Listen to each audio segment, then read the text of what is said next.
Well, good evening, Marty. How are you doing? Not so bad, thanks. Are you well? I'm not too bad. Just before we get on to the main business, though, some sad news and some not so sad news. But I'll let you crack on with the sad news. Yeah, unfortunately, in sort of the Speedway world, obviously you get to know Yep. a hell of a lot of people, but I've got some sad news on Tuesday that the grandfather of young Caden Martin, who was rides for the Berwick Academy, passed away. Oh dear. So send condolences to all the Martin family at this time, and also fairly recently, Gillian Easton, or Colin Easton Plummet, she lost her father, and Rachel Swales, partner Johnny Swales, red car track curator, lost a loved one recently as well. So condolences to all the families at this exceptionally sad time. Absolutely. Particularly this time of the year, it's kind of sad, isn't it? You know, when you're Yeah, celebrating yeah, Christmas, New Year, and it's this not is it. really a great time to be. Well, no time is a good time to be No, of attending course not. funerals, but you don't want to be doing it. No, no. Um, So so yes, we send our condolences to all the families. Um, Slightly happier news. Apparently, Chris Harris at the start of the season. Normally, they get one race suit mate. Well, he got two, and one of them is on its way to you. Tell us a bit about yes. that. Tell us a bit about that. Well, what happened was obviously I seen Chris was doing the draw, Hmm. obviously, and I hadn't thought anything about it. And I can't remember what day it was. It might have been Thursday or Friday last week. My boss, who obviously knows that I'm massively into my speedway, suggested, "Martin, have you not bought a ticket for the Bombers draw yet?" I went, "No, never thought anything about it." And he says, "Well, get a ticket bought. Yep. Don't be so miserable." He said, "It's only 20, well, it's only £20. You've got nothing to lose." Yep. And I went, "All right." And he says, "It's a bit of obviously Speedway history Hmm. because obviously Chris has moved on." And so anyway, I went home that night and I thought about what he said, and I thought, "Oh well, 20 quid, nothing ventured, nothing gained." And as we maybe alluded to on the last time I was on, as I was a little bit inebriated, I was out celebrating a certain birthday, and I just happened to pick the number that of my age, and woe betide, I got the news on, was it Wednesday morning, yesterday morning? Oh, you've won a race suit. I think you're missing the point there though. But that when we went live the last time and I Uh-huh. advertised it, one of the people that put a thumbs up to me posting the fact that we were going live was Chris Bomber Harris. He must have Right. realised. He must have sussed. He must have done, mustn't he? You know. All right, I see. Oh well. Okay. Anyway, Um, anyway. yes. So can we look forward to seeing you wearing the race jacket to keep yourself warm? Sorry, the race suit to keep yourself warm up on the gantry there. The chances of that are probably remotely high, Yes. as sadly, alas, I do not have the figure of a speedway rider. So, I would venture to guess that a bit like in the summer, I went to see Darren Brown, and a good friend of mine was there, and he took along a ring, and Darren did this magic trick where he managed to infuse the ring into the wine glass so that it's now attached permanently. So it yeah. was something from his dad and something from Darren Brown's dad. And I said to Craig, I said, is anybody ever going to drink out of that glass? And he said, absolutely no way is anybody ever going to drink out of that glass. It's I can imagine it's going to be put in a very safe place and preserved to look at. Yes, and once it's on display, I shall endeavour to notify, if you like, the relevant people and let them see it Yeah, in the little Speedway collection. But yeah, very chuffed, very chuffed. yeah, excellent. Okay, so we move on to the main purpose of the evening. And would it be fair to say that the gentleman that we've got joining us has got a long history associated with Speedway. Absolutely. Do you know his grandfather, Bob, started riding professionally the same year that the Bandits were formed? I didn't know that one. I know many things, but I didn't know that one. That's a new one to me. You're just you're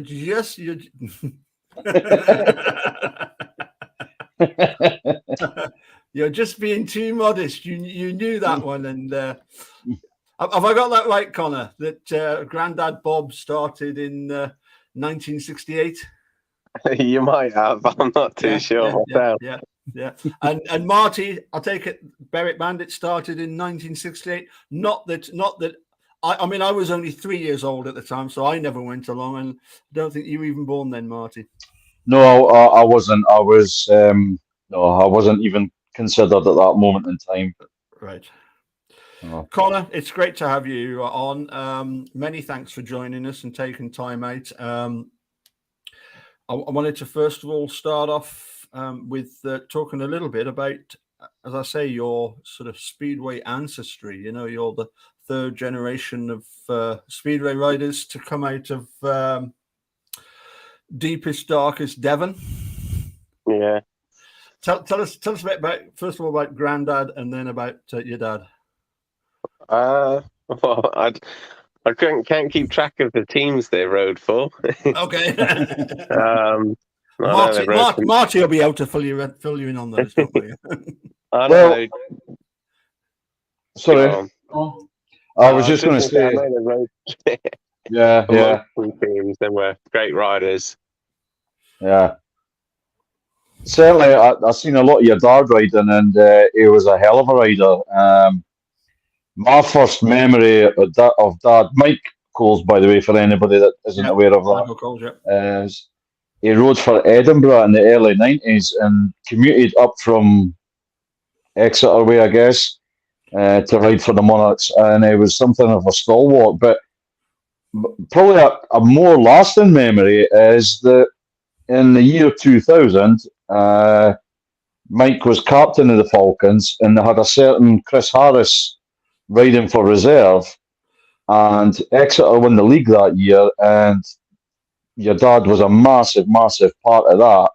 And interestingly enough, Exeter won the league that year because they had the most aggregate bonus points, which is a rule that's being brought back to Speedway in the championship for 2023. So hopefully lightning can strike twice, as it were. Oh, that'd be good. And Connor, you were telling me that I think you first started watching Speedway at the county ground. Yeah, I'd imagine so. I can't remember that far back, but I do remember going to the county ground and running around the bar and up and down the grandstand steps in a bread basket. I used to do all that stuff with my brother. But yeah, I do remember watching a couple of his races there. But I think I was more having more fun running around the place, causing havoc. I always remember seeing Michael Coles and ride, and when he was sort of out of his race jacket, very stockily built, very powerfully built. What was it? What was he did? Was it a bricklayer or something, or a carpenter? Plasterer. Yeah. That's right. Yes, I remember thinking, that's a pretty tough job. You've got to have pretty strong arms to be plastering up walls and across ceilings and all that kind of stuff. So I asked him if he could teach me it once, and he would have. He never ended up teaching me, but he said it's not the job you want to have alongside Speedway with injuries and stuff. It takes its toll on your joints. Yep. And so moving on. So I couldn't find, Connor, your sort of on the pro boards, your history in the National Development League. Obviously, you were with the Leicester Lion Cubs last season, and you've been in it for a while. Can you tell us a little bit about how you first got into Speedway? I think I was about 16 or 15. and I moved up. I Mm. don't know, it might have been 14, and I came up for the summer holidays that I had in school. I came up to the Midlands to stay with my dad in Keighley, and he took me to a few places to have a few practices, and I decided I liked it and wanted to carry on pursuing it. So I moved up. Over the course of about 2 years, I only did like a few practices here and there, a couple laps and stuff, and then I had a good Midland Anglian Development League, I think it was. Good meeting at Peterborough, and Len saw me and signed me to ride for. I did the last 7 meetings for Rye House in, I think it was 2012, Right. and then to And Kent the first season they opened. I remember you telling me that you had the pleasure of being, was it the mascot at Michael's, your dad's benefit meeting, farewell meeting, testimonial? It's testimonial. I think I did a couple races there. Me, my brother, and I believe it was Stephen Maunder. I'm not. Tyler Govia might have been on track as well. We all went out together. And that was at the county ground. Yeah. Which is it was a unique venue, wasn't it? You know, I mean, I really would like to get your thoughts on the county ground, and also Marty's. It was bizarre how. Remember, I was saying to you about how in '89, Berwick drew Exeter in the quarterfinals, and I think Berwick won 56-40, or was it 58-30? I think it was 58-38 we won at home, and then lost 58-38 at the county ground. And back then they didn't have playoffs or a race off. The announcer thought that there was going to be a race off, you know. But no, it had to be redone. It had to be replayed. Oh, home and away again. And again, Berwick won 58-38. And but then in the away leg managed to get through eventually. But I remember thinking back then, my goodness, what a contrast. You know, Paul, you have to maybe explain to Connor a little bit that the Berwick track then exactly was more akin to Armadale than what it is now. It's So like it was, Plymouth, wasn't it? You know, I mean, I don't know. Is Plymouth about the same size? no, Plymouth smaller. Is it even smaller than Barrington? Yeah. Plymouth's only something like 216 meters. Yes. Whereas I think the loft was Mildenhall, about 2. Maybe a bit. I would have said Armadale's probably more on par with the loft. Sure. And obviously you'll have ridden Armadale, Connor. Yeah. Armadale just rides a lot smaller. Like they're longish straights, but you got to turn the bike so hard. Yeah. The corners are so narrow, but like Mildenhall's a small track, but it rides quite big. I love riding that place. Right. So you first you mentioned Len. I presume you're on about Mr. Silver. Yeah. Yeah. And at any point, Connor, did Dad try and put you off? Did he say, "Look, son, Speedway's a tough old game," and what have you? And or was he just very supportive and just said, "If that's what you want to do"? Yeah, he was supportive, but he did say, "Oh, Lord, look how knackered I am. How many breaks I've got. Do you want to be like me?" Yeah. I probably said, "Well, I'll try and stay on a bit more." Of course, your dad did actually ride for Berwick for a short while back in 2007, 6, 7. 7, I believe. 7 was the last time he rode. Yeah, and he done rather well, but it wasn't the force that he once was, as you know, injuries and what have you. But no, it's funny how these things sort of come full circle, and here we are, 2023. You're going to be representing the black and gold. Yeah, I look forward to it. Marty, just take you back. So Michael Coles, am I right in thinking I would have seen him riding around Powder Hall? Correct. Yeah. Now I did. We did kind of touch on this, Connor, and Marty far away. How on earth did you decide to choose the Bandits? They contacted me after having a couple half decent meetings for them last year. And yeah, I just jumped at the chance. One, it was I didn't have any. I had one other offer in the championship, but turns out I don't think there was actually a space for me because they've got a full team and didn't contact me again once they offered me offered me a place. And I do love Berwick. Berwick's track's probably one of my favourites to ride. So I was happy to get in there as soon as I could. Well, I mean, if you wanted to replicate the county ground Exeter, I suppose Shielfield Park, Marty, would be a pretty good substitute. Probably the closest thing that's currently out there to the county ground. Yeah. Although nowadays Shielfield is a bit wider with the exits and entries into the corners. But listen, at the end of the day, the main thing is if you sign for a club that's a track that you enjoy riding, that you love riding, you're halfway there, aren't you? You know. Yeah, definitely. And can we just go back to your previous? As you mentioned, you've had a couple of previous runouts with Berwick in the championship, and I think looking at those results, I think you've averaged something like 4.6 a meeting, you know, and that was being brought in as a sort of guest reserve, you know. I mean, how do you see the season ahead going?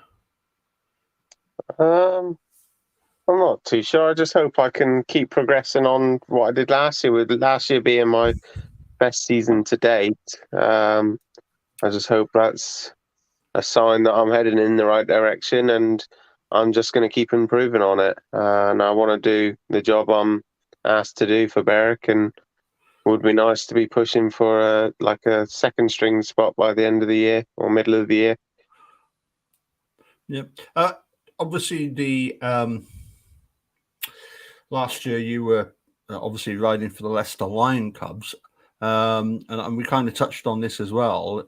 So Leicester Lion Clubs, they've completed their team. I suggested Marty. I think it was even before anybody was signed that, you know, surely as soon as we knew that Connor and Nathan were in the Bandits team, to put them in the Bullets team.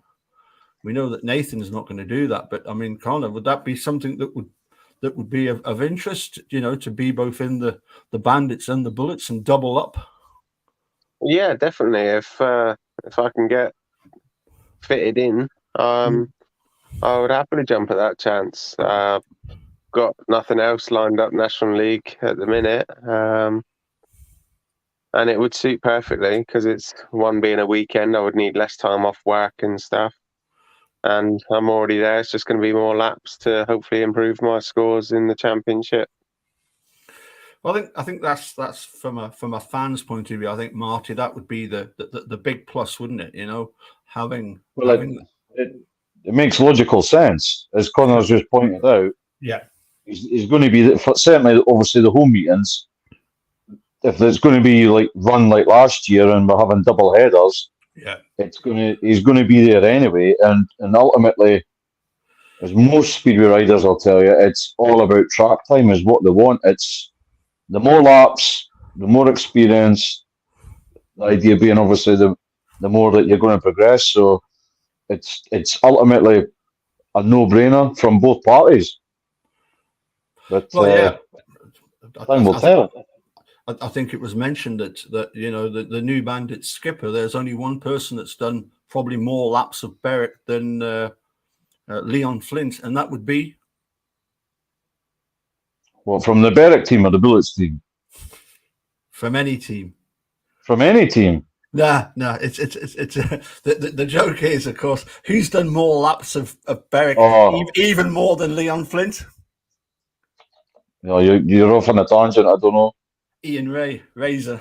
the track curator, he'll have done more laps than anybody. But anyway, sorry. Well, shout out to Mr. Hepburn as well. Yes, yep, absolutely. Now then, let's get back to. So yes, we've kind of put a thing here. Why the Bandits? I kind of it was the Bandits because they came to you, and you're happy to come up here and subject yourself to the some of the locals up here in this neck of the woods. You do realise what you're letting yourself in for, don't you? Yeah, they're all a great wild bunch of fans. Well, Marty, in case you didn't know, you might have seen one or two Berwick Speedway videos. Marty is one half of the commentator team. Okay. So he's going to be up on the gantry actually calling the action. Okay, awesome. So every time you go around on your lap of honour, mind and give the boys up on the gantry a wave, okay? Yeah, I will do. You don't have to.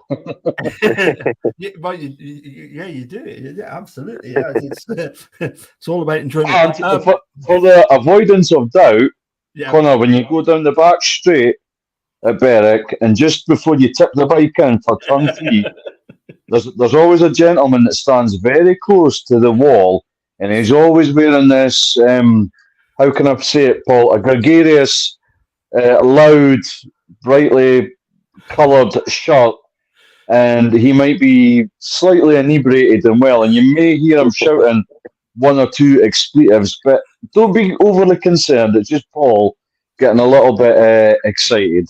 Do you know what, Marty? You know how you won Chris Harris's race suit. I see where you're going with this. Yes, I've got one of Scott Nichols' shirts. It's even brighter. It's even brighter. Honestly, it is. Well, you're not auctioning it off, are you? I am not auctioning it off. My wife might burn it, but Berwick Speedway Productions, not videos. Sorry, Graham. Sorry, Graham. We must get that sorted out.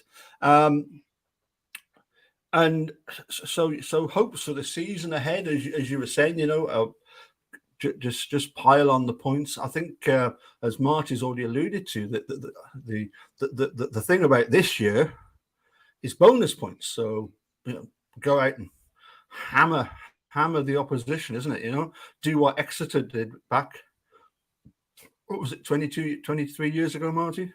Yeah, 2000. They scored the most aggregate bonus points and ultimately won the league, and that was the name of the game. Well, that's good stuff. Yep. Yeah, I'll go and score as many as I can. Exactly. Yeah, and obviously, sorry. No. Sorry, carry on, Marty.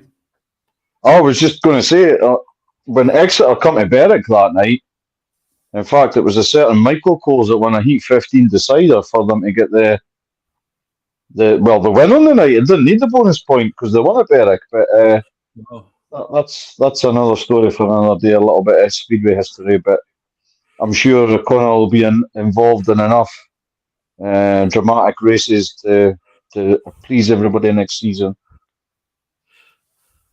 Hopefully. Now then, Connor, we get on to the tricky subject of your teammates that you're going to be riding with next year. Do you know anything about any of the other 6 riders? Not so much about them. I know, like, I've spoke to a few of them. I get on anytime I see Thomas, I say hello and ask how he is and stuff. And the same with Leon and Nathan. Haven't really spoke to Jonas at all. I spoke to Jai. I stayed at Jai's. I can't remember when it was or why.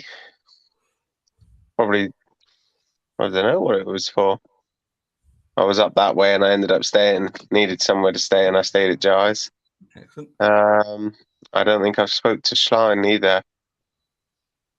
I think that's all of them. Yeah, that's them. And so you've got in the team, we've got 2 Aussies. I mean, that's going to be problems enough trying to communicate with 2 Aussies, right? You've got 2 Danish riders. I mean, how's your Danish?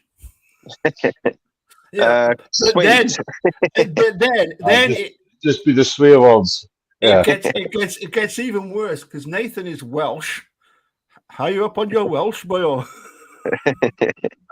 and to top the lot, the skipper is from Berwick. I mean, it's just a completely different language altogether, mate. You know, isn't that right, Marty? Berwick. I was just about to say, Paul, you tread carefully here because the captain's a friend of the show. He is indeed. And Leon or Gary may see this and say, "Oh, that Capaldi was rubbish in their accents."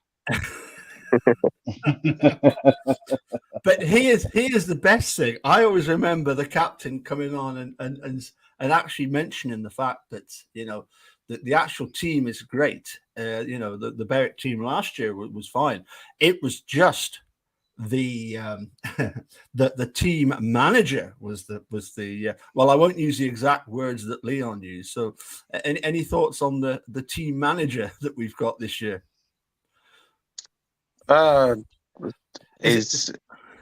pardon, go on. I was going to say, is it mainly him that you've dealt with, or was it the Courtney brothers? I think it was mainly the Courtneys. I can't think. I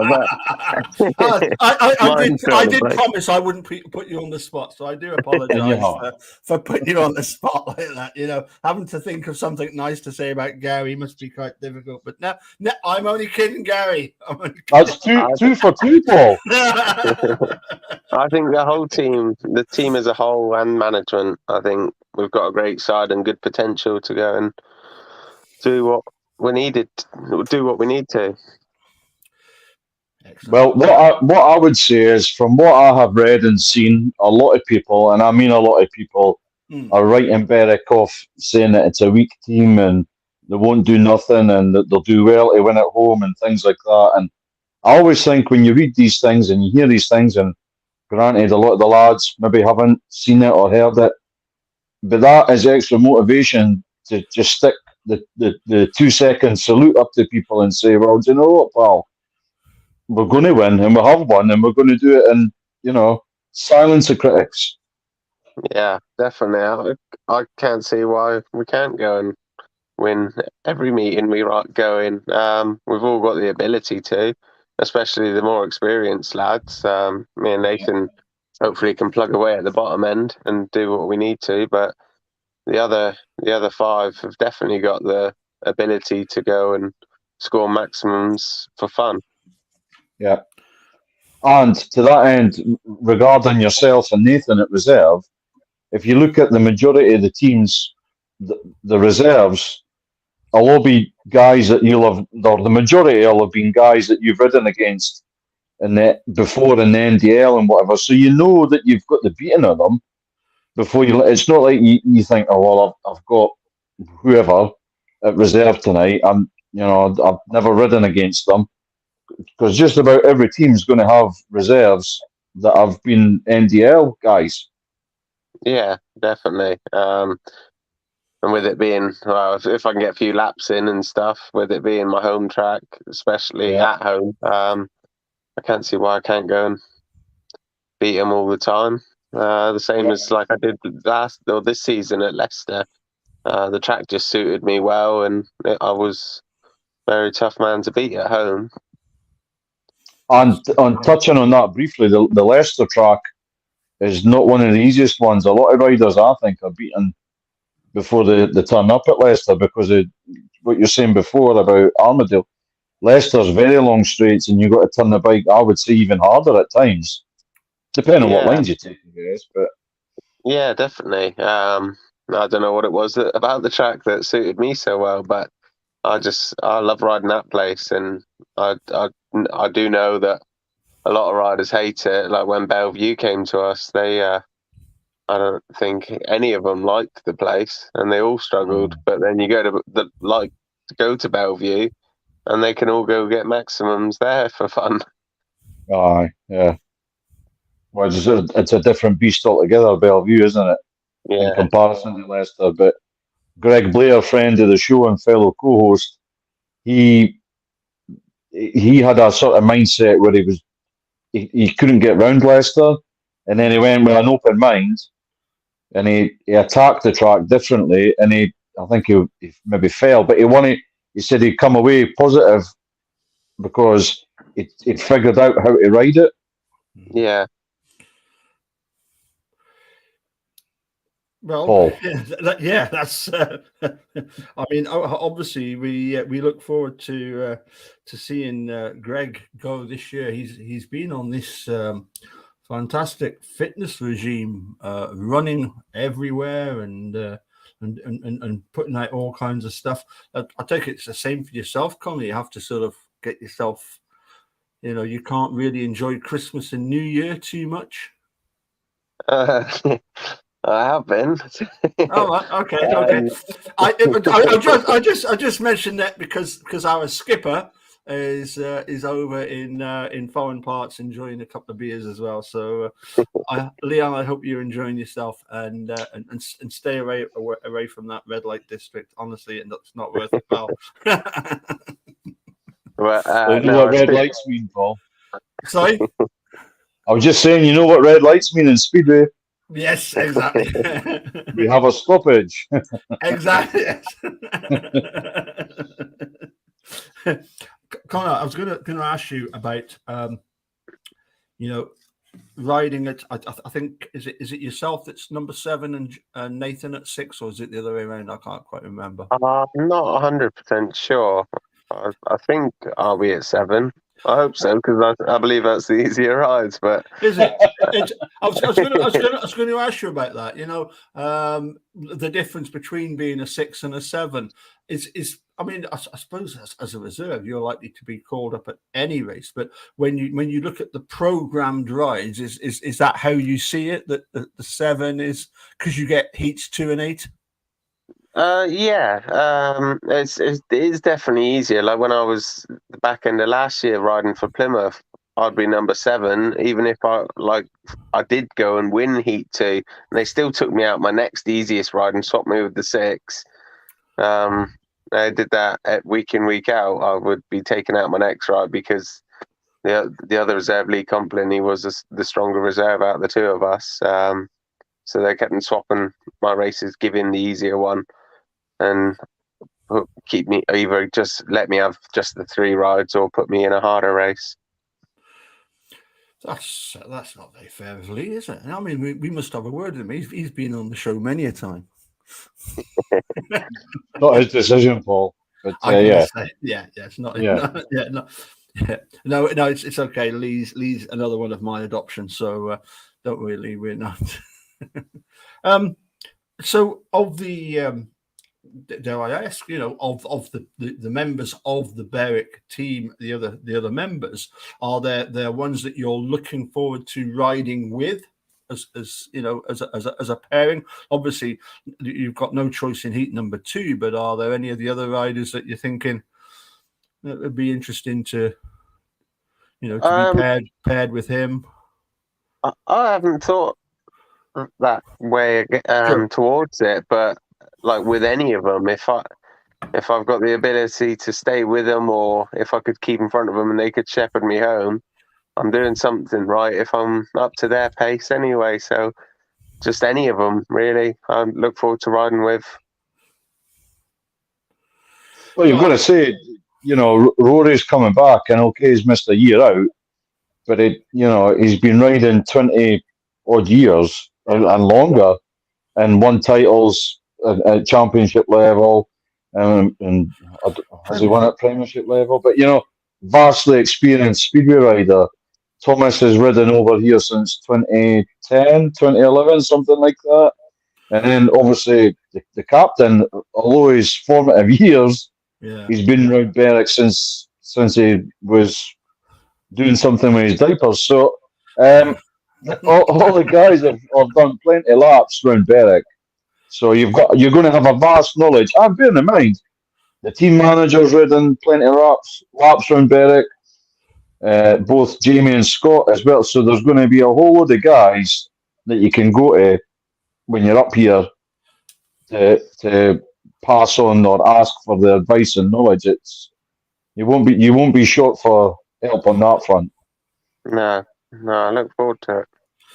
Well, I was going to say that obviously Leon strikes me as being somebody that's going to, many years down the line, he's going to be saying to Gary, like you go off and retire, and I'll take over as team manager, because you can tell he's got that, keeping an eye on everybody, advising everybody. As you say, even though he's just a youngster, I think only, as we say, I think only Razor has done more laps of Sherfield than Leon, hasn't he? I would reckon so, right? Yep. Yeah. But I wanted to ask you, and this again, this is another interesting question, and it's one that Marty touched on earlier when he pointed out that the forums, if you like, the fans out there in social media. I haven't seen this, but Marty, you were suggesting that some of them are saying, Berwick, that they're not going to do much. And I would put it to you that first of all, Marty, and then I'll come to the question for Connor. Marty, that because we're Berwick, it wouldn't matter what team we had. There's people out there that would view us as being, we're always the bridesmaids. Mm-hmm.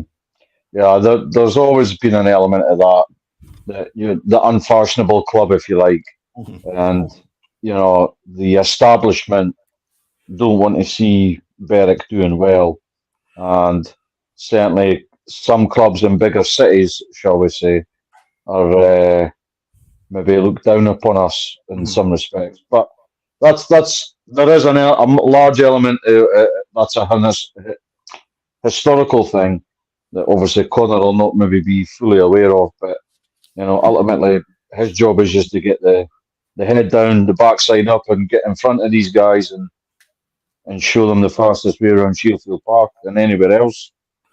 I mean, the thing is, Marty, both yourself and me and James and Greg are quite happy to explain to Connor about the riding for Berwick and the if you like that sort of almost patronising point of view of some of the other teams, particularly up here in the north, I would say. Yeah, but what I was going to add to that for Connor's part is that the kind of ethos I've always felt with Berwick supporters is that it doesn't matter. Obviously, it does matter to a degree, but it doesn't matter if you're first or last. If you put an effort in every time you get on that bike and represent Berwick, if you ride your nuts off, basically, the fans will always be behind you. And you can't say any more than that. You can't ask for any more than that as a Speedway rider representing your club, if you like. If you're prepared to ride the rails of that thing for third place or fourth place, will always be behind you. Yep, they are. Honestly, Connor, we are a mad bunch, but we're a great bunch. As I was explaining to you with Greg Blair's story about Jonas Knudsen, after 3 meetings we hadn't won, and he went into the black and gold. I think it was, have I got this right, Marty, for the 3rd time, and everybody was still happy in the black and gold, and he turned to Greg and said, "Greg, everybody's so happy. What on earth do they do when we win?" Yeah. Yeah, I would believe that to be true. Yep. Yeah. So if I could pick your brains, Connor, as I say, for me, I think it's just a case of we're little Berwick. Nobody likes us. We don't care. We've been here since your granddad started riding professionally. So we've been here a long time. It's first of all, can I just say it's great having you riding for us this year. I really like the looks of the team. I think Marty, the average age is down a bit on last year. When you we had a lot of over 30s. We had Theo, Ricky Wells, Chris Harris, Ty Proctor to start off with. Yeah. We that was quite a there's a difference between experience of those sort of mid to late 30s, and Connor, I think I'm right in saying you're 28, so you've had a bit of experience, you've got that know-how, and obviously you've excelled in your previous performances for Berwick, albeit away from home. But I wanted to ask you a little bit about your thoughts on, therefore, the makeup of the other teams. You'll have obviously seen who's been signed by various teams. Marty, would it be fair to say that people are saying, well, Redcar looks strong, Scunthorpe looks strong? We've seen the Glasgow team announced. We've seen the Edinburgh team announced. Connor, are there any of those teams that you look at and you think, oh, that's quite an interesting lineup? Not really. I've only really have glances at the teams. Like when I see odd riders being released, I don't keep track of who's already been announced from that team and stuff. I just see a name and I think, oh, that's a good signing and stuff. But as a teams as a whole, I'm not really sure which teams look strong. Sure. But I know all of them. They obviously got a few good riders in because they got to go somewhere. Yeah, I mean, we obviously lost your previous championship team to the Premiership. That means now we're down to, is it the 9 teams, Marty? We're in 9 in the Championship, and what is it, 6 or 7 in the Premiership? I don't follow the Premiership as much, so I'm not entirely sure. To be honest, I don't see the point of the Premiership. It's just the Championship, but you pay more to get in. That's a debate for another day, but there is an element of that. But unfortunately, the way that the league structure is, both leagues, I mentioned Exeter 2000 at the start of the show, and I think at that time there might have been about 19 or 20 teams in the league. Exactly, yeah. So if you think you're getting Exeter got 2 bonus points off every team, there's an extra 38 points on top of your winning at home. So, that's a sort of indicator of how far the things went. But the product is still fantastic. It's just there's not enough of it nationwide. But how do you fix a problem like that? I don't know. I haven't got the answers, but it's like anything else. It's money, I guess.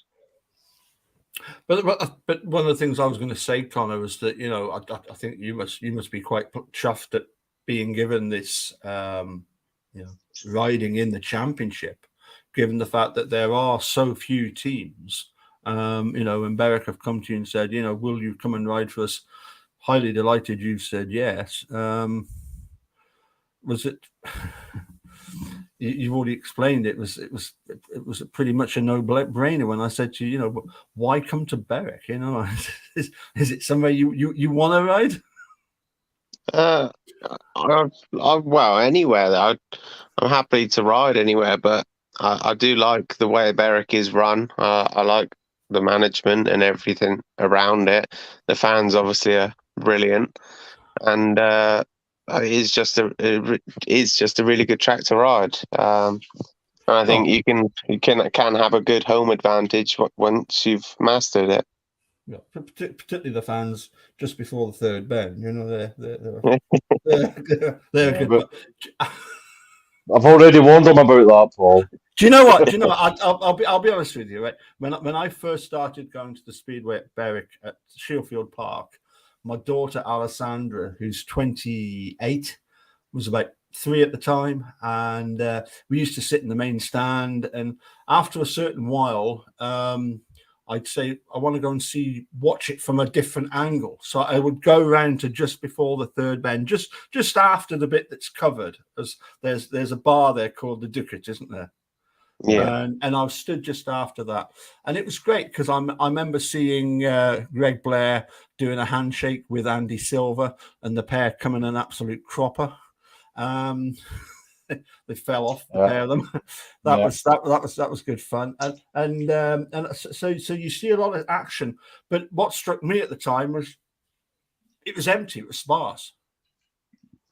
Now, 25 years later, it's a popular place to stand. It's amazing the number of people that come and stand just before the third bend. Obviously, the third bend itself, you get the view going down. But where I stand is right at the front. So that as you see the riders coming out the first and second bends, as they come out the second bend, you see them and they're sort of weighing the distance, and a split second later they're past you, and you get that real appreciation of the speed. It's I mean, I can't understand why you film from that gantry. You'd be far better dying on that third, just before the third bend, wouldn't you, Marty? Well, in 2009, I think it was, the then promotion invited the local constabulary to Shieldfield Park with a speed gun. Yep. And a rider that's sadly no longer with us, Paul Fry, was clocked at, I think it was just over 70 miles an hour entering the third bend. Yeah. So that must be a pretty good buzz corner when you're chucking the bike into that bank turn at Shieldfield Park. Yeah, definitely. I think my dad told me something about the speed gun coming. I think that was to Exeter, and I'm sure he said they were doing 88 there. Wow. All right, well, I've maybe got the I'm thinking of the doc trying to go back in time. Yeah. Well, I don't know if DeLorean done Speedway bikes as well. They maybe did. But I do remember him saying it, and it would have been either Berwick or Exeter because it's the place with the longest straights. Yeah. So to that end, does Dad still spanner for you, or does he not get involved, or? If I took him more often, I think he still would. But he hasn't. He had a stroke last year, so he hasn't really got the strength to do it all. He's got all his mobility and stuff, but the strength's not there, and he's got to sit down because of his back and everything. So I took him to a couple. I think he did come to Bellevue. Might have been last year. I think that's all he did last year. The year before, he came to a few more. It's just fizzled out over the last couple of years, really. But he did used to come all the time. Well, for a long while, he would drive me to all the meetings until I got my own van and everything. Yeah. And well, I was going to sort of touch on this, if that's all right with you, Connor. I mean, being a professional speedway rider, how does that fit in with your other sort of family life and your other work life? It was a bit of a struggle last year when I signed for Plymouth a bit later on in the season because they're a Tuesday and I'd already used nearly all of my holiday at work. Right. So I'd leave early on the Tuesday, like a couple hours from work. I'd drive all the way down to Plymouth, ride the meeting, drive all the way back, have about 2 hours sleep, and then get up and go and do a shift at work on the Wednesday. Wow. So I couldn't see myself doing that all season. If I only had Plymouth as an option, and then I would have to, because any chance of doing championship is a chance I'll take with both hands. True. But go on. Sorry. Yeah, I was going to ask about sort of upkeep, your machinery, upkeep of machinery. How does that all work out? Have you got people to help you on that? I've got a couple of sponsors that give me a little bit of money to help get things.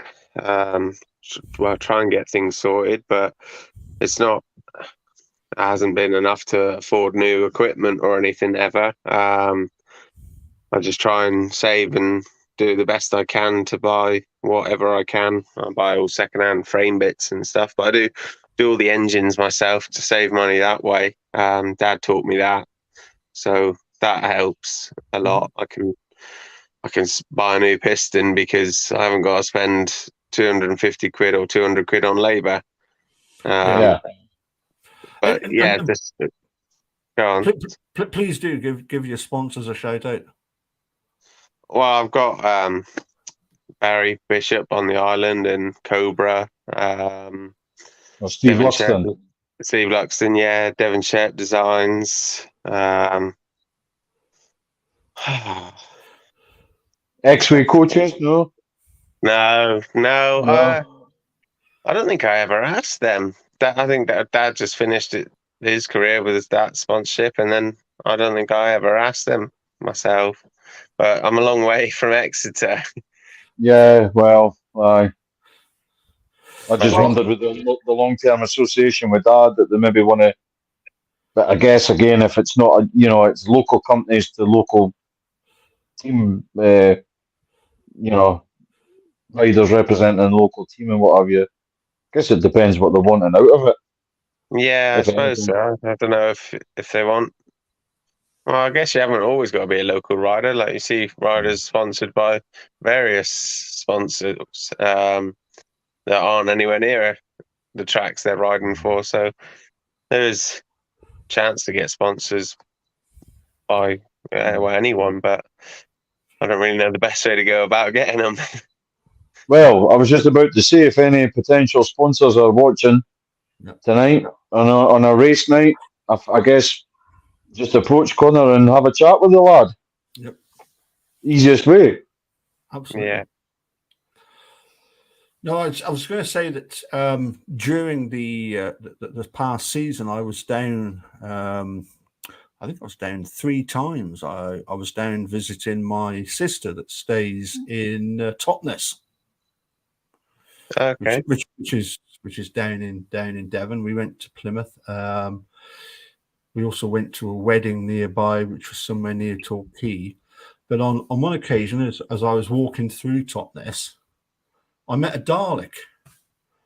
I said to him, "Where the hell are you from?" He said, "Exeter, mate." Oh, Jesus.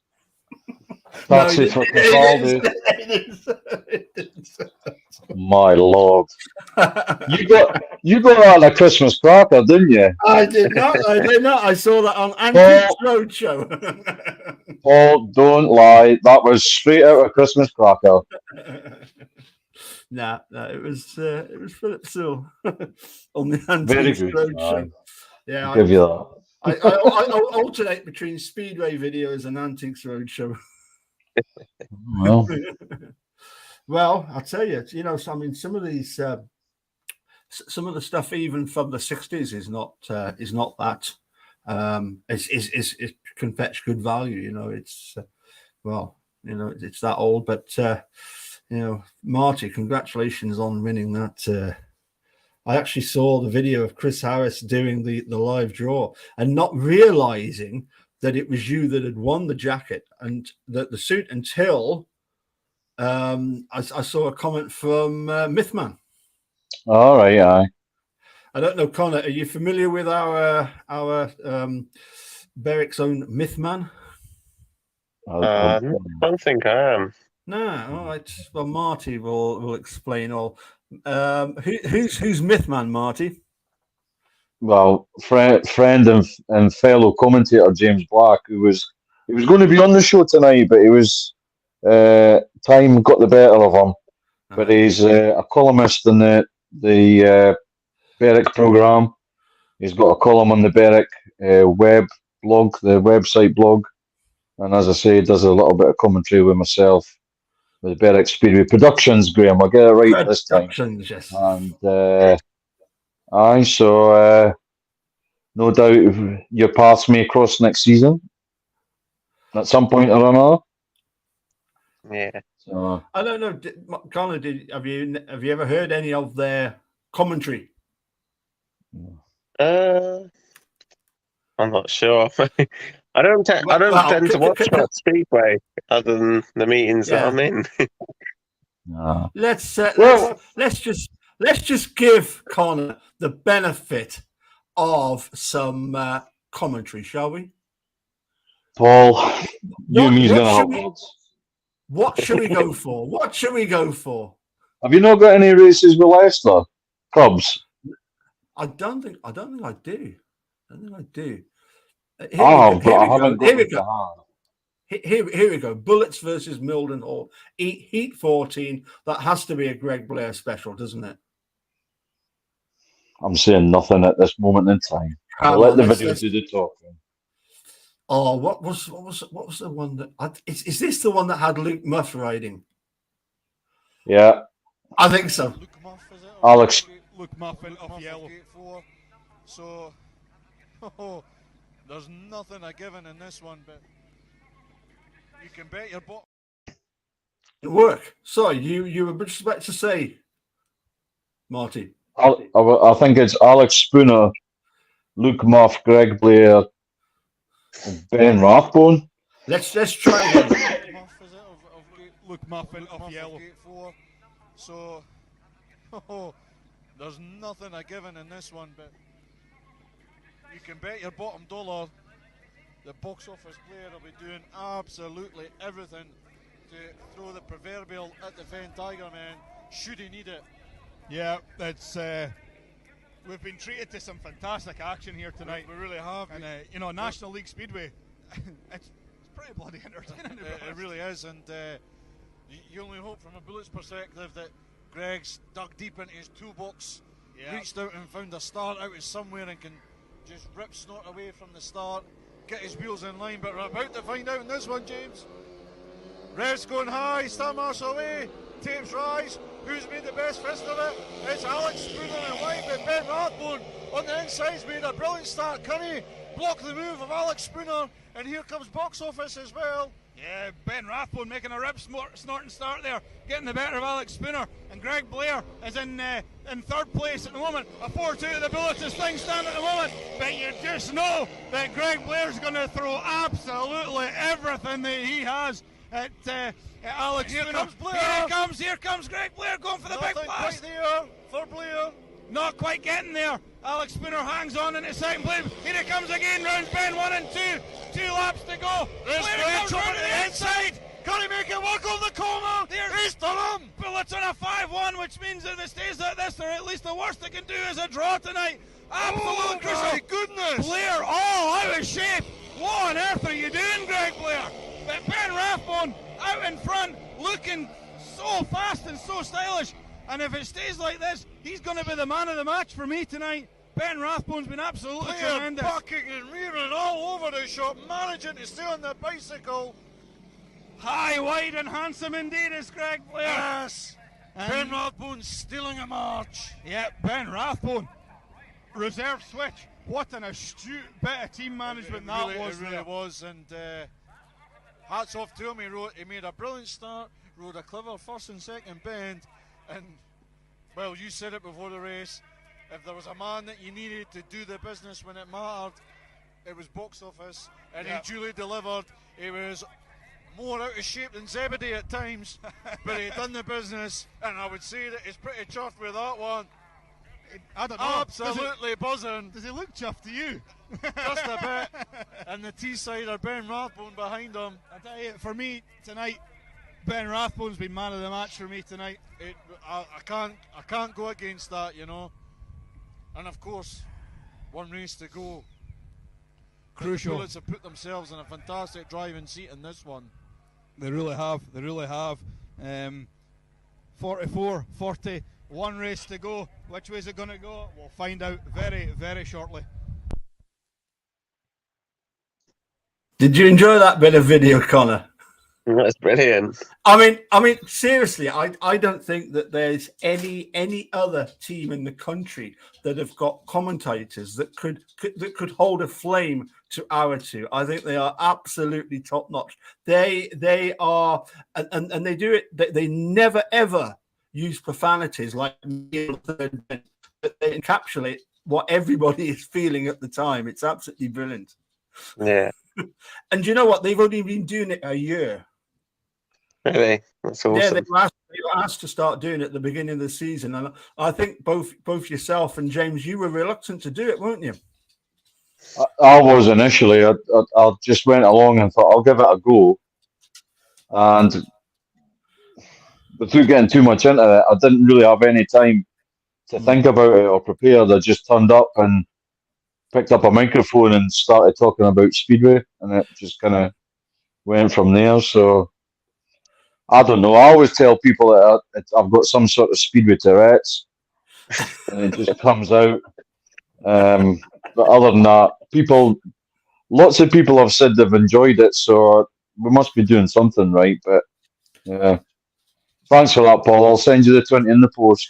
Yeah, very welcome. Not at all, not at all. And as I say, we look forward to Connor, to the Shouty Brothers, as they are known. Well, yeah, I mean, all being well, we'll be waxing lyrical about Connor. Exactly, that's what I was just about to say. Yeah, that I see. Some of the teams. I was going to just touch on that is as being somewhat top heavy. I think it's because you're trying to get the balance right, aren't you? Mm-hmm. I would say, pardon me, things like Glasgow managing to get Klaus Wissen on a 5-point rider, a 5-point average, is a bit of a masterstroke because he's not a 5-point rider. Last time he rode for Glasgow, he was like near a 9 and 5. Yeah, but ultimately, listen, you're just looking for everybody to improve or at least maintain their average, and you're going to be there or thereabouts. I must admit that one was bizarre to me because I mean he started off as number one for Birmingham last year. But did he not end up sort of resigning or parting company is probably a better way of putting it. But I mean, listen, at the end of the day, we can talk about as much until them lads get on the bikes, helmets on, and they start doing the business. It's all matterless, really. Nothing is won and lost on paper. No, and it's not raced on paper; it's raced on the track. And for the fact that some people might say, "Oh, the Berwick team doesn't look very strong." Well, I'll tell you what. I reckon we've got 7 riders that the opposition are not going to fancy coming up to Sheffield and facing with the likes of Connor, Nathan. Look at very strong partnership. I was just going to ask Connor, at what point do you start getting the bikes ready, built up, and then starting to think about, right, I'll get myself up to Scunny or Leicester or wherever and get a few laps in just to blow the cobwebs off a bit? Over the next month or so, try and get, because I think it's going colder again next week, and I'm since my crash and breaking my collarbone, I stripped down my bike and taken my bits to John Hughes for him to straighten. But I haven't got them back yet. So as soon as I've got them back, I'm gonna try and build that frame back up. My main engine, because in my other bike, Blair Smith, who mechanic for Ricky Wells last year, I've borrowed his engine for the last 2 years.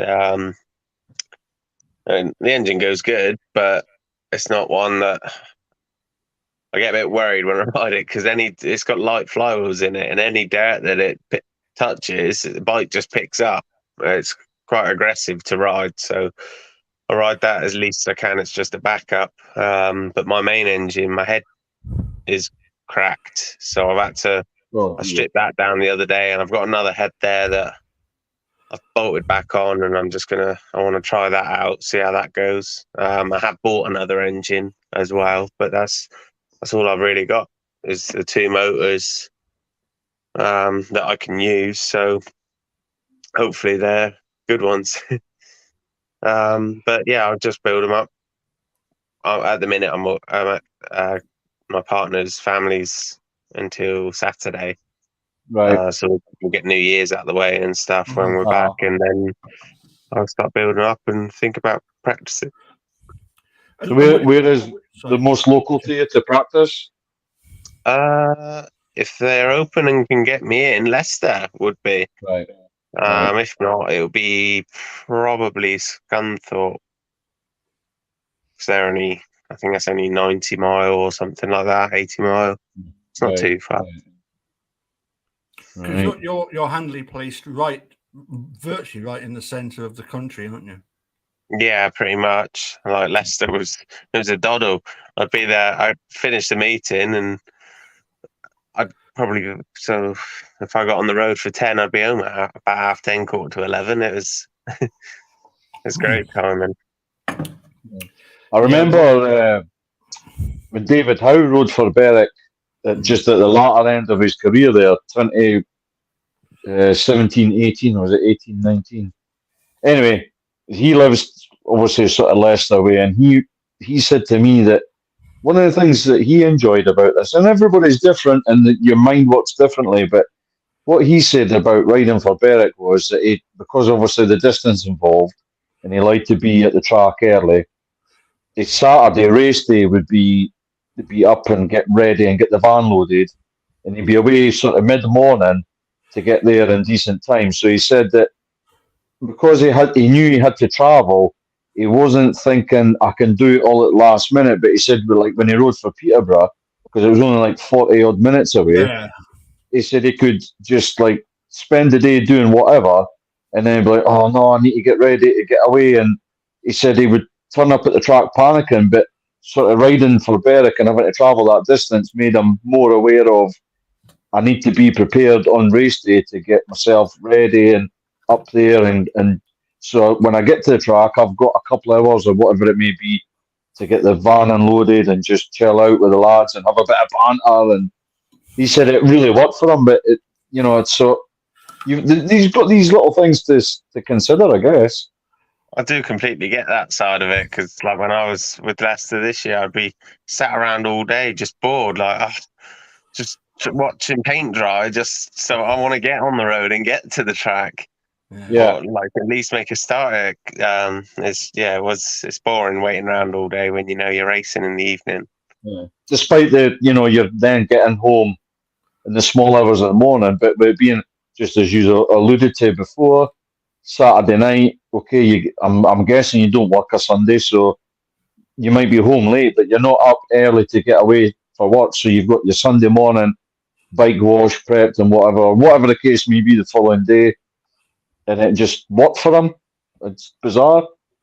Yeah, it's going to be a good one, having just Saturday this year and fitting lovely around work, so I've more time to use my holidays with my family and do stuff I need to do.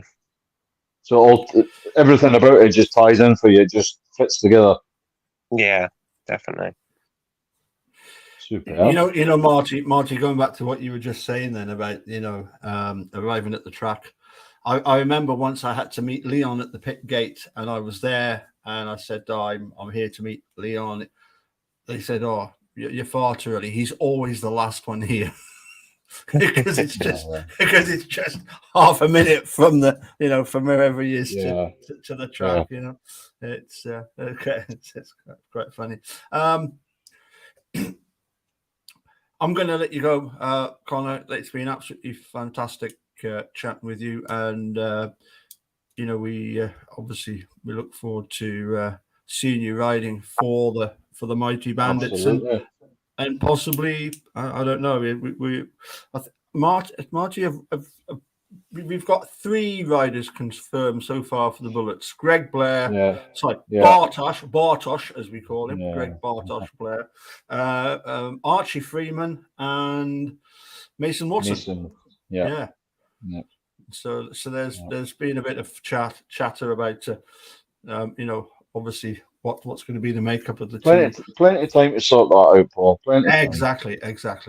Yeah, but Marty, I would like to say, all being well, Connor, we can catch up during the season and get a catch up on how you've progressed and your thoughts on Berwick, and just see where we're up with you. And I'm looking forward to it. I must admit, I think I'm quietly sort of liking the fact, as I said before, liking the fact that people are not really thinking much about Berwick, and we'll just quietly go about our business, I would imagine. Yeah, yeah. I have a good feeling that we can go and do the job. Absolutely. That's we're, as I say, we're not maybe the most fashionable team in the league, but as Marty was saying, when you consider at one time there were 19, 20 teams in the league, and who's all left, I think it's testimony to the promotion at Berwick that they've over the years. I'd say, Marty, we've always been blessed with good promoters. Even dare I say it, even the likes of Peter Waite, people say, that was, why did he do that? Why did he do this? But he was a good promoter for us. That's another story for another day. Well, yeah, I mean, I think you and James have alluded a couple of times to the closest we ever got to winning the league was during the Peter Waite era. Yeah. How long ago was that? Was that not near that sort of 2000? 2005. Oh, 2005. So who was all in the team then? Well, the team that we finished up with was Adrian Rommel, Michael Makowski. I'm going to miss somebody out because we did have a lot of riders that year. Carl Wilkinson, Chris Schramm, Adam Petrasco, Joachim Kugelman, right. Tom P. Madsen. Did I say Tom P. Madsen? Scott Smith, James Birkinshaw. Yep. And there's one I'm missing, which will come back to me at some point in time, but that's just off the top of my head. But never mind. That's, as I say, that's a debate for another day, Paul. Sure. Connor, are any of those names of riders ones that you remember? No, I don't think so. No. That's great. I asked you yesterday about a rider that I always admired. Not Ryan Barrington Lough. He struggled around Barrington, but he was brilliant around the county ground, and that was Richard Green. Whatever happened to him?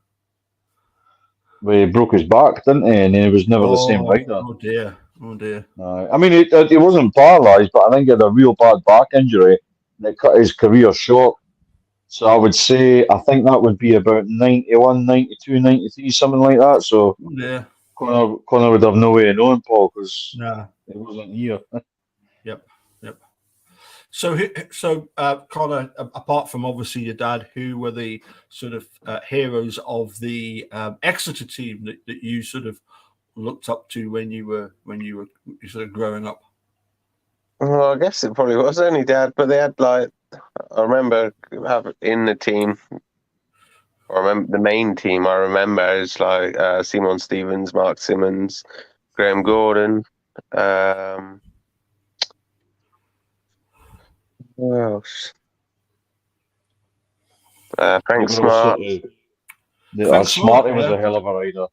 Yeah, I rode against him about 7 years ago in Australia, and I beat him. And that was a great experience, a great feeling to have, to know that Dad raced with him, and I was able to go and beat him. I think it was only once out of the times I rode against him, but it was a good feeling. I bet it was. Was Frank Smart? Is that the same Frank Smart that team rode with Robbie Kessler to keep? Yes, that's the same. The one and only Paul. Yeah. Keep the one and over Kelvin Tatum behind. Connor, yes. You'll not know about this, but I'm sure Marty can explain. 2002 4-team tournament. Berwick make it through to the final. Final race. Kelvin Tatum is riding for Arena Essex. They need, Marty, what do they need? They needed one point. They needed 1 point, and we at Berwick had Paul Bentley. Yep. And the other two riders were Frank Smart and Robbie Kessler, and Paul Bentley was off gate 1 and he made the start and got away, and Robbie Kessler and Frank Smart kept Kelvin Tatum at the back for 4 laps. And when you watch a race back, it's almost like they were, although they're on opposing teams, it's almost like they were team riding to keep Kelvin at the back. And so Berwick ended up winning the 4s by 1 point due to Kelvin not scoring. And it was televised on Sky Sports. And Chris Louis and I can't remember who else. I think it was Chris Louis actually. He had a bit of a meltdown that it wasn't a southern team that won the 4s. Oh, Chris Louis. And it was a northern team. But again, that's a debate for another day, Paul. You'll have this lad demented. I'm going to say, talking about history, I remember Chris Louis giving Rob Grant the finger. 88 Hackney Kestrels, and not many people got away with that. No. Oh, it's classic. Final question to Connor. I did ask some of the other riders that we had on the show last year, or this year rather, who's the one rider that you hate getting beat by? Really gets your back up when you come in from the race. There might be some expletives and. There used to be riders a while back, but I can't. Off the top of my head, I can't think. That was me putting you on the spot, not Paul. I don't know. Right.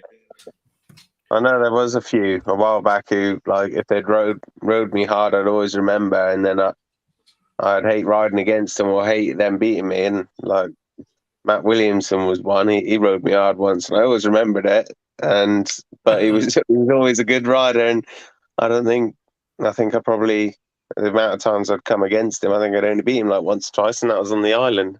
Any other time, I couldn't touch him. Right. And Dan Greenwood also ran me hard once, and I remembered that. But there's not really any that I don't like.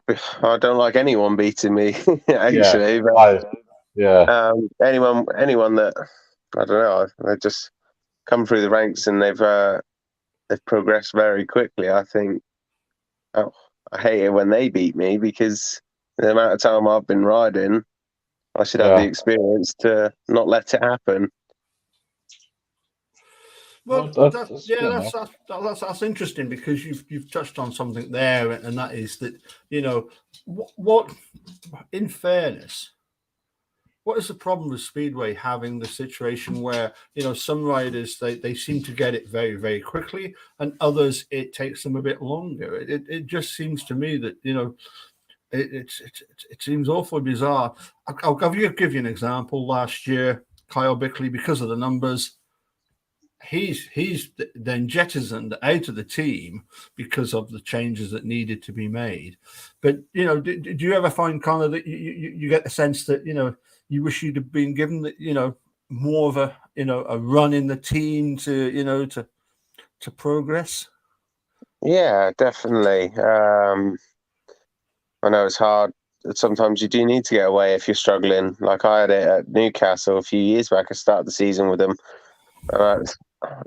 Probably only over like 2 or 3 months that I was with them, you could probably count on one hand the amount of races that I actually stayed on the bike. It was my worst season for crashes. But as soon as they got rid of me, Eastbourne got rid of me due to no fault of my own. I was having a pretty decent season with them, but only did a few matches really. And they wanted Jake Knight back and got rid of it. Worked that they got rid of me and Kelsey, and we went to the Isle of Wight, and I had a pretty good season for them. I think within a meeting or 2 meetings for them, I ended up getting my first full 15-point maximum. And I think sometimes if you are struggling, you do just need to step away if you get the chances without having to not race and quit, because you don't want to. You got to keep racing to overcome what you're going through. Yep. But then sometimes you do just need a little bit longer. Takes a little bit longer for things to bed in, I suppose. I mean, I've always found this fascinating from a sort of psychological point of view, that every time you come to tapes, you have got a 25% chance of winning and a 25% chance of finishing last. So it's such a small survey size, if you like. It's to me sometimes the averages seem. I suppose there's no other way of doing it, but sometimes you can look at the points that riders have scored, and you touched on this earlier again, Connor, about the fact that riding 7, you think you're going to get the slightly easier ride. It just seems to me very, very cutthroat almost. That it's a tough sport.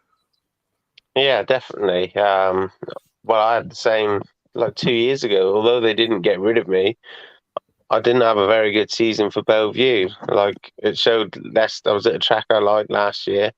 I did nothing different. I had a bit less, like, I had a lot of problems off track the year I was at Bellevue as well. But I think it's the track mainly doesn't suit me. Like, I've been there 3 times this year.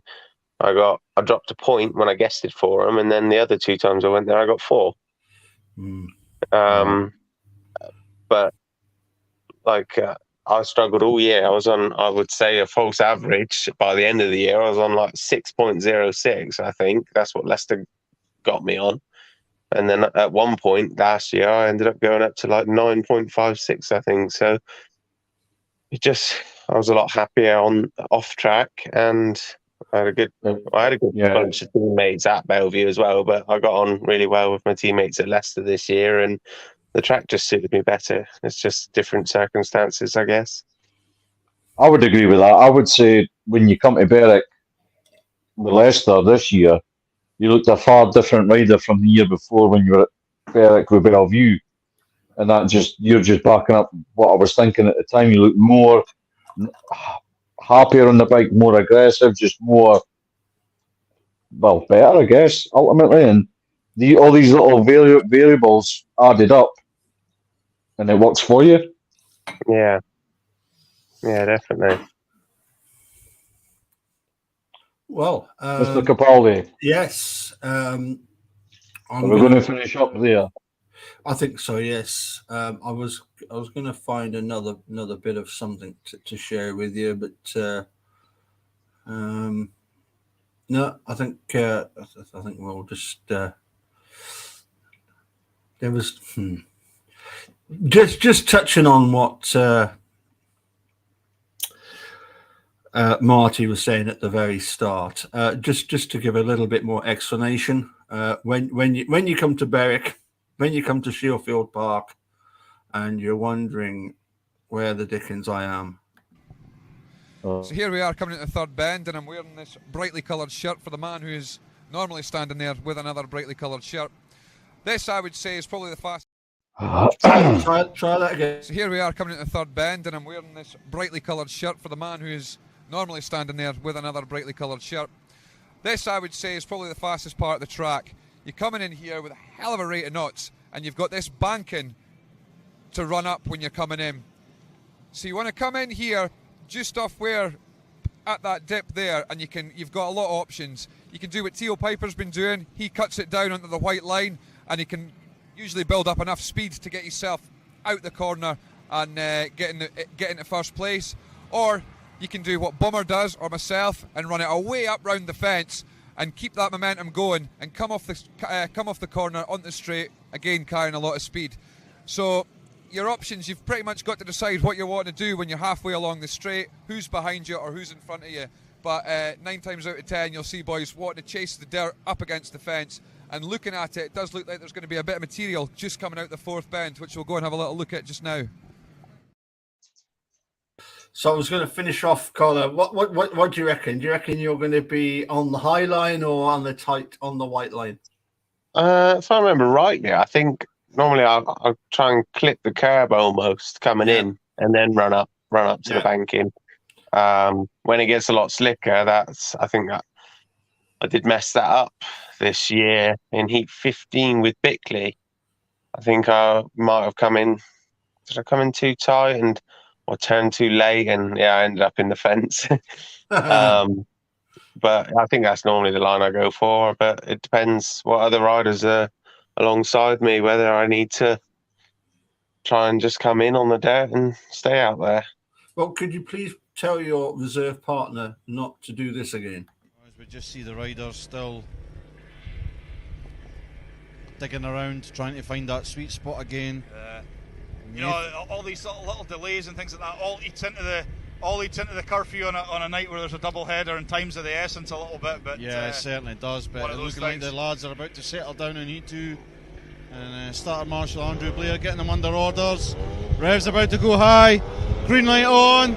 Tapes rise. Who's made a bit? Jordan Jenkins from gate 1, making an absolute rip slot and start. And there's Nathan Stoneman pretty much caught up on Harry McGurk already.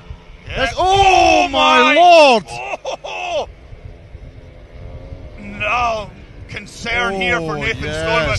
I'm unsure what happened there. Did he just seem to pick up a little bit of grip as he was switching from inside to outside and clipped the back end? Yeah, switching lines going into that fast turn 3 and clipping Harry McGurk's back wheel as he entered turn 3, and just really the bike just rocketing into the foam fence, and God, it got some air going over that safety fence. Big time. It was an the fans up on turn 3, I think they were a bit alarmed that the bike was going to catapult further. That was a massive off for Nathan there. The only plus side, if you like, is that, you know, he was completely independent of the bike at the time. I think that was his biggest thing. He tried to, you know, get away from the machine so they could maybe biggest blessing, as it were. But but God, it didn't have rocket off with him once it picked up. That was all she wrote. How many times do we hear riders saying that when the bike takes off like that you're purely a passenger and that you're struggling to get off the machine, and that's the one saving grace. But he certainly went barreling into. That was just shaping up to be quite an interesting race. You fancied that he made up the ground massively. Very, very quickly he made up the ground on Harry McGurk, and he was on a mission there. And so yeah, if you could please ask Stoneman, Nathan, please, none of that this year. Just take your time. You two, you've got the speed. Just take your time, and you'll be fine. Yeah, he could have just tried to stick to the inside rather than go over the edge of his back wheel and round him. I must admit, I didn't realise what had happened. It was Marty that you pointed out that he'd clipped McGurk's back wheel, because I wondered what the hell had happened. But he said kind of switched line, didn't he? There, you know. Yeah, but Paul, bearing in mind you'd be about 10 points in at that point, so. Well, you can actually see my flag quite clearly. You can see. Oh, right, okay. Which is but no, I tell you what, the one thing that was interesting about that incident, the first Berwick rider out on track to see how he was Leon Flint, and that's. It's not won and lost in the first lap. No. So, I mean, I'm biased. I'm sure Marty, you're biased, but I mean, as a venue, as a speedway track, as a stadium, I think we're spoiled. We've got the most beautiful in the country, but maybe I'm just being biased. But for me, I think it's Shearfield Park. It's got, as Greg Blair did. It's got a story about every single bend, and every single part of the track has got a story to tell. Well, I remember a certain member of that 2005 winning, not winning, this didn't win the league, but nearly successful team, and he maintained that two things you need around Shearfield Park: a strong engine. Obviously, I'm going back 17 years, so they've changed quite a bit in that time as well. But a strong engine and something as big as an extremely big dog dangling and the use of them. And that was pretty much, that's how he explained it to me. Yeah.